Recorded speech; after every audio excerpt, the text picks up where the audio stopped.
Estrategias para la comercialización y atención de clientes en sector comercio. Módulo 1. Identidad profesional y corporativa. En este módulo aprenderás a reconocer los principales aspectos de funcionamiento organizacional en el sector comercio y a identificar los aspectos formales y documentales necesarios para establecer una relación laboral. 1.1. Características generales del funcionamiento en el sector comercio. Se llama actividad comercial al proceso de comercialización, compra y venta de bienes y servicios, el cual involucra al comerciante desde que adquiere su mercancía hasta que ésta llega al consumidor final. Todos los participantes se ven beneficiados durante este proceso. El comerciante recibe dinero, que se convierte en ganancia, y el cliente obtiene un producto que satisface una necesidad o deseo. La actividad comercial se presenta con diversas metodologías, tales como la compra y venta en un mismo país o en el exterior, la compra y venta en una tienda física o virtual, compras al mayor y por menor, etc. 1.2. Características y tipo de empresas del sector comercio en Chile. Si nosotros hablamos del tamaño o magnitud de las empresas, estaríamos diciendo que la sociedad se puede clasificar de la siguiente manera y bajo los siguientes requisitos. Microempresa. Sociedad compuesta desde 1 a 5 trabajadores, y su volumen de ventas oscila entre 0 a 2.400 UF anuales. Pequeña empresa. Sociedad compuesta desde 6 a 50 trabajadores, y su volumen de ventas oscila entre 2.401 a 25.000 UF anuales. Mediana empresa. Sociedad compuesta desde 50 a 400 trabajadores, y su volumen de ventas oscila entre 25.001 a 100.000 UF al año. Gran empresa. Sociedad compuesta desde 400 a más trabajadores, y su volumen de ventas es mayor a las 100.001 UF al año. Empresa comercial, dedicada a la compra de bienes de consumo y durables, para una posterior venta sin hacer un proceso que provoque otro producto físicamente diferente. Es decir, se vende lo mismo que se compra. Empresa de servicios, dedicada al comercio de intangibles o prestación de servicios. Empresas financieras, su función es ser intermediario financiero y prestar servicios financieros y de negocio.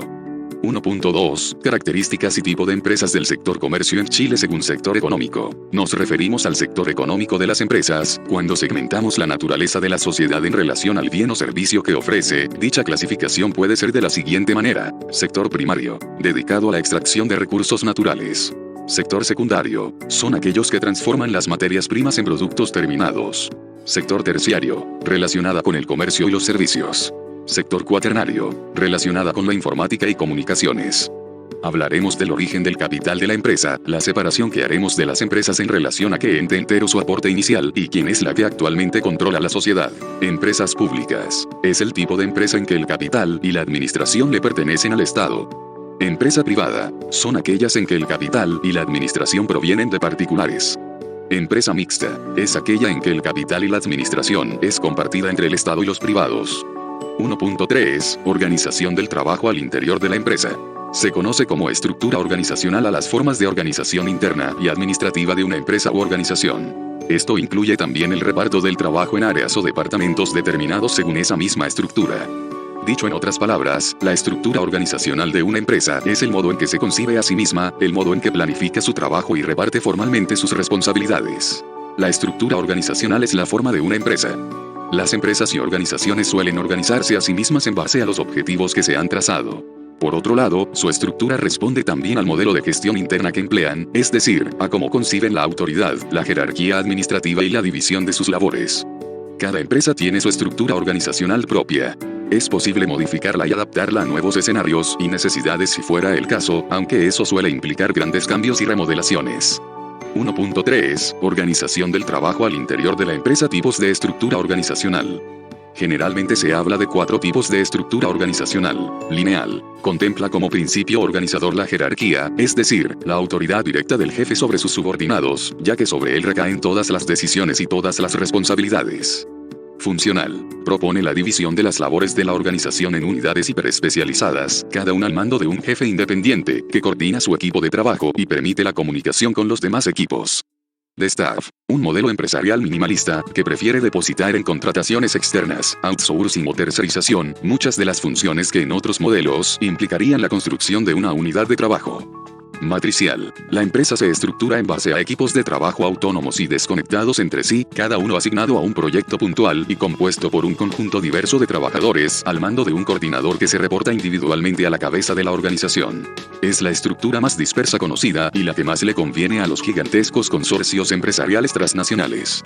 A continuación observamos un ejemplo de la estructura organizacional de una empresa en forma de mapa conceptual, donde se muestra una empresa que cuenta con un presidente o director general, quien tiene a su mando a los vicepresidentes, así como también al gerente de finanzas y gerente de marketing social. Estos a su vez, tienen distintas áreas a su cargo como lo son coordinadores regionales, encargados de área, profesionales de apoyo, etc. 1.4. Objetivo y funciones de diferentes departamentos en empresa sector comercio.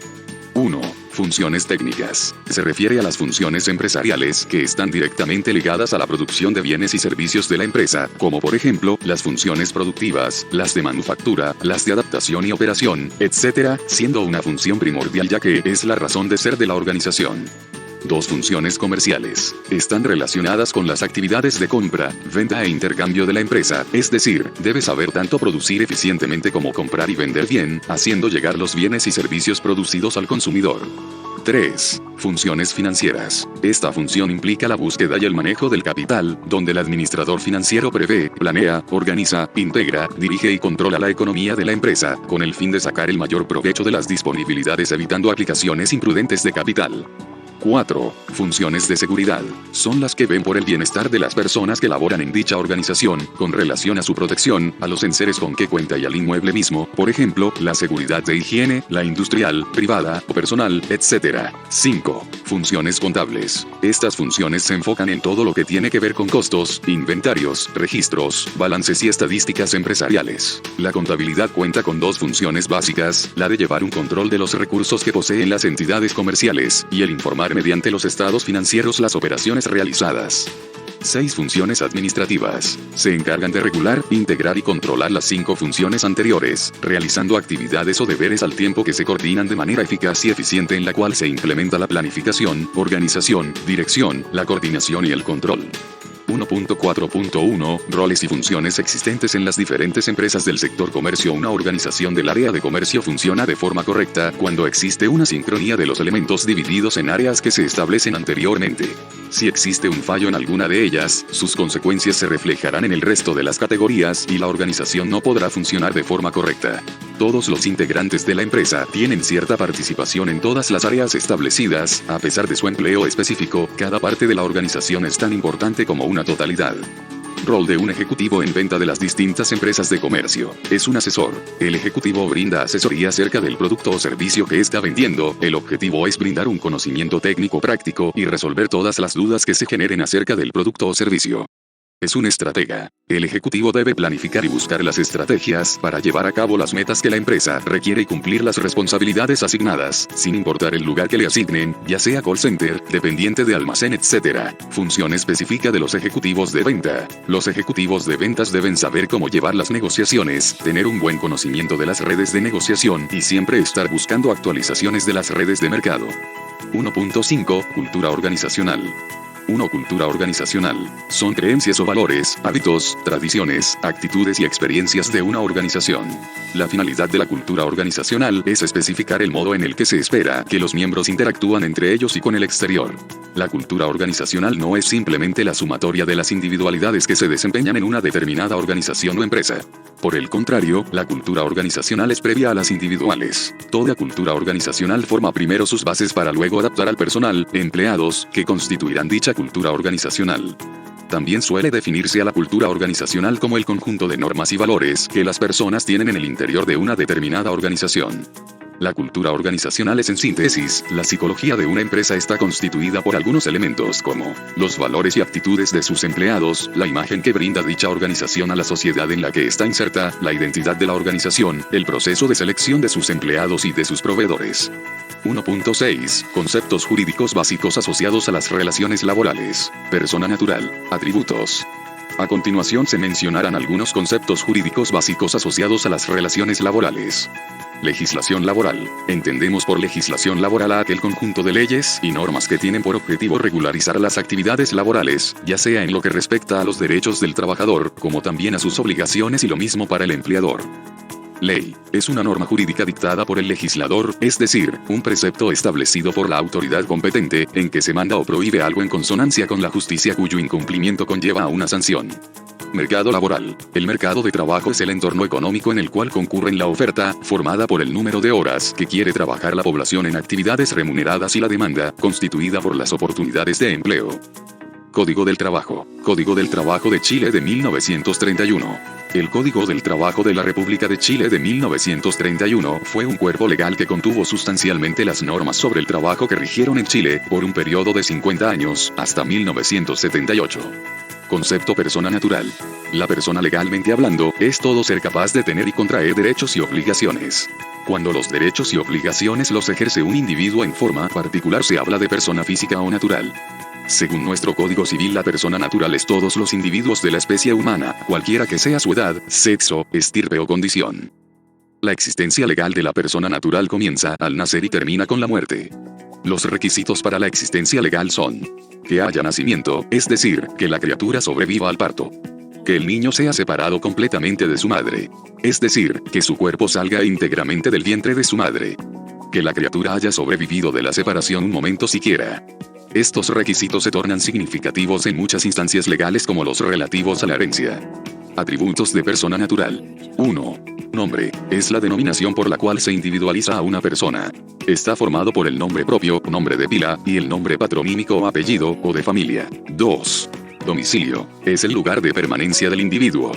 3. Capacidad jurídica. Es la actitud que tienen las personas para ser sujetos pasivos o activos de relaciones jurídicas. Esta capacidad puede ser: A. De goce, la cual surge en el momento del nacimiento y está indisolublemente ligada a la personalidad, y B. La capacidad de ejercicio, la cual la poseen las personas aptas con discernimiento para actuar por sí mismas, ejerciendo sus derechos y obligaciones como también administrar sus bienes. 4. Estado civil. Situación particular de las personas en relación con la institución del matrimonio, soltero, casada, viuda, etc. 5. Nacionalidad. Es la situación o vínculo de carácter jurídico que tiene la persona con el Estado, pudiendo ser nacional o extranjero. 6. Patrimonio. Es el conjunto de derechos y obligaciones que son susceptibles de valorarse económicamente. 1.7. Tipos y características de persona jurídica. Persona jurídica de derecho público, persona jurídica de derecho privado. Son personas de derecho público: el Estado, la nación, el fisco, las municipalidades, las iglesias, las comunidades religiosas y establecimientos que se costean con fondos del erario. Las personas jurídicas de derecho privado se clasifican en personas jurídicas sin fines de lucro y con fines de lucro. Las personas jurídicas sin fines de lucro se clasifican en corporaciones y fundaciones. Las personas jurídicas con fines de lucro son las sociedades. Estas pueden ser civiles o comerciales, según sea la naturaleza del objeto social, de personas o de capital según sea la importancia que se le asigna a la persona de los socios o al capital aportado por estos, y en colectivas, en comanditas, simples o por acciones, anónimas y de responsabilidad limitada, según la organización interna y las modalidades de su relación con terceros. 1.8. Aspectos jurídicos de las relaciones laborales. Aspectos formales asociados a una relación contractual. El establecimiento de relaciones contractuales se concibe como un elemento clave de cohesión y estabilización sectorial. La utilización de contratos formalizados por escrito puede ayudar a reforzar la responsabilidad de los operadores de los distintos sectores y aumentar su conciencia en cuanto a la necesidad de tener más en cuenta las señales del mercado, de mejorar la transmisión de los precios y de adaptar la oferta a la demanda, así como de ayudar a evitar determinadas prácticas comerciales injustas. A falta de una normativa de la Unión sobre tales contratos, los Estados miembros, conforme a sus regímenes nacionales de derecho contractual, pueden decidir que sea obligatorio el uso de los mismos a condición de que, al hacerlo, se cumpla el derecho de la Unión, y en particular, se respete el correcto funcionamiento del mercado interior y de la Organización Común de Mercado. Artículo 2. Reconócese la función social que cumple la Ley 18.620 Trabajo y la libertad de las personas para contratar, y artículo 1. Dedicar su esfuerzo a la labor lícita que elijan. Las relaciones laborales deberán siempre fundarse en un trato compatible con la dignidad de la persona.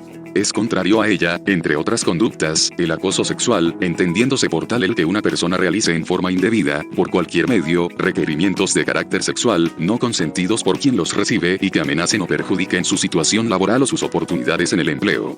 Asimismo, es contrario a la dignidad de la persona el acoso laboral, entendiéndose por tal toda conducta que constituya agresión o hostigamiento reiterados, ejercida por el empleador o por uno o más trabajadores, en contra de otro u otros trabajadores, por cualquier medio, y que tenga como resultado para él o los afectados su menoscabo, maltrato o humillación, o bien que amenace o perjudique su situación laboral o sus oportunidades en el empleo.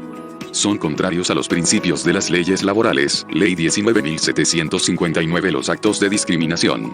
Artículo único, número 2. Los actos de discriminación son las distinciones, exclusiones o preferencias basadas en motivos de raza, color, sexo, edad, estado civil, sindicación, religión, opinión política, nacionalidad, ascendencia nacional, situación socioeconómica, idioma, creencias, participación en organizaciones gremiales, orientación sexual, identidad de género, filiación, apariencia personal, enfermedad o discapacidad u origen social, que tengan por objeto anular o alterar la igualdad de oportunidades o de trato en el empleo y la ocupación. 1.9. Derechos fundamentales de los trabajadores. Los derechos fundamentales son aquellos derechos y libertades que posee toda persona por el solo hecho de ser tal, y que se encuentran reconocidos y garantizados por el ordenamiento jurídico. Todo trabajador es persona, por lo tanto, es titular de derechos fundamentales al interior de la empresa.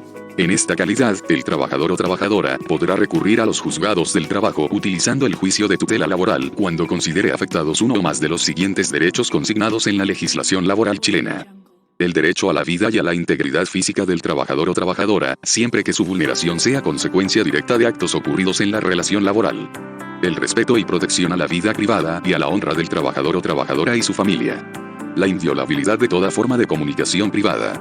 El derecho a la libertad de conciencia, a la manifestación de todas las creencias y al ejercicio libre de todos los cultos. La libertad de emitir opinión y la de informar, sin censura previa, en cualquier forma y por cualquier medio. La libertad de trabajo y el derecho a su libre elección. Además, la garantía de que ninguna clase de trabajo puede ser prohibida, salvo las excepciones que la propia Constitución dispone. El derecho a no ser sujeto de los actos discriminatorios señalados en el artículo 2 del Código del Trabajo. La libertad sindical y el derecho a negociar colectivamente sin obstáculos indebidos. La garantía de indemnidad, que consiste en no ser objeto de represalias ejercidas por el empleador, en razón o como consecuencia de la labor fiscalizadora de la Dirección del Trabajo o por el ejercicio de acciones judiciales o su participación en ellas como testigo o por haber sido ofrecidos en tal calidad. Prácticas antisindicales o desleales en la negociación colectiva. Derecho a trabajar 8 horas diarias y pago de horas extras. Tener igualdad de oportunidades y jornada laboral remunerada estandarizada para cada uno.